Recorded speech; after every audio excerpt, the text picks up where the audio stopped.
ತಾವು ತಂದಿರತಕ್ಕಂಥ ಈ ಸಂತಾಪ ಸೂಚನೆಗೆ ಬೆಂಬಲವನ್ನು ವ್ಯಕ್ತ ಮಾಡಿ ವಿಧಾನಸಭಾ ಅಧಿವೇಶನ ನಡೆಯುವಂಥ ಸಂದರ್ಭದಲ್ಲಿ ಅದು ಈ ಅಧಿವೇಶನಕ್ಕೆ ಸಂಬಂಧಪಟ್ಟಂತೆ ಮೊನ್ನೆ ತಾನೇ ನಾವು ಮೇಟಿ ಅವ್ರದ್ದು ಸಂತಾಪ ಸೂಚನೆಯನ್ನು ಮಾಡಿದ್ದಾರೆ. ಅವರು ಸಿಟ್ಟಿಂಗ್ ಮೆಂಬರು.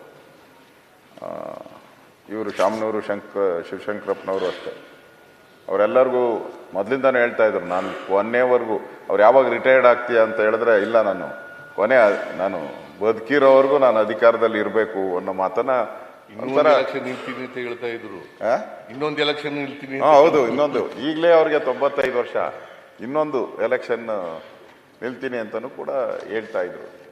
ಅಂದ್ರೆ ಆ ಥರದ ಗಟ್ಟಿ ಮನುಷ್ಯ, ಭಾಳ ಗಟ್ಟಿ. ಅದನ್ನು ಅವರ ಇಡೀ ಜೀವನ ನಾವು ಒಂದು ಸರಿ ಮೆಲುಕು ಹಾಕ್ಕೊಂಡ್ರೆ, ಅವರು ಪ್ರಾರಂಭದಿಂದನೂ ಕೂಡ 1931 ಅವರ ಹುಟ್ಟಿದಂಥದ್ದು. ಅದಾದಮೇಲೆ ಅವರು ಶಿಕ್ಷಣ ಸಂಸ್ಥೆಗಳನ್ನು ಪ್ರಾರಂಭ ಮಾಡೋಕ್ಕೆ ಮೊದಲು 1972ರಲ್ಲಿ ಬಾಪೂಜಿ ವಿದ್ಯಾಸಂಸ್ಥೆಯ ಗೌರವ ಕಾರ್ಯದರ್ಶಿಯಾಗಿ ಪ್ರಾರಂಭ ಮಾಡಿದ್ರು. ಮುಖ್ಯಮಂತ್ರಿಗಳು ಹೇಳಿದ ರೀತಿ ಇವತ್ತು ದಾವಣಗೆರೆ ಅಂತ ಹೇಳಿದ್ರೆ ದೊಡ್ಡ ಒಂದು, ಎಲ್ಲಿ ನೀವು ಆ ಹೈವೇನಲ್ಲಿ ಹೋಗ್ತಾ ಇದ್ರೆ ಎಡಗಡೆ ಬಲಗಡೆ ಎರಡೂ ಕೂಡ ವಿದ್ಯಾಸಂಸ್ಥೆಗಳೇ. ಆಸ್ಪತ್ರೆ ಇರ್ಬೋದು, ನಾನು ದಾರಿಯಲ್ಲಿ ಕ್ಯಾನ್ಸರ್ ಆಸ್ಪತ್ರೆನೂ ನಿರ್ಮಾಣ ಮಾಡಿದ್ದಾರೆ.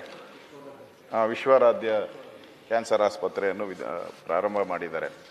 ಅಂದರೆ ಇಡೀ ದಾವಣಗೆರೆಗೆ ಒಂದು ಕಳೆ ಕಟ್ಟೋ ರೀತಿ ವಿದ್ಯೆಗೆ ಒಂದು ಪ್ರಾಮುಖ್ಯತೆಯನ್ನು ಕೊಟ್ಟು ಈ ಸಂಸ್ಥೆಯನ್ನು ಬೆಳೆಸಿದ್ದಾರೆ. ನಗರಸಭಾ ಸದಸ್ಯರಾಗಿ, ಅಧ್ಯಕ್ಷರಾಗಿ, ಶಾಸಕರಾಗಿ, ಮಂತ್ರಿಯಾಗಿ, ಅದು ಸಿದ್ದರಾಮಯ್ಯನವ್ರ ನೇತೃತ್ವ ಸರ್ಕಾರದಲ್ಲಿ ತೋಟಗಾರಿಕೆ APMC ಸಚಿವರಾಗಿಯೂ ಕೂಡ ಕೆಲಸ ಮಾಡಿದ್ದಾರೆ. ಸೊ ತೋಟಗಾರಿಕೆ ಅವರು ಬಸವರಾಜ ಬೊಮ್ಮಾಯಿ.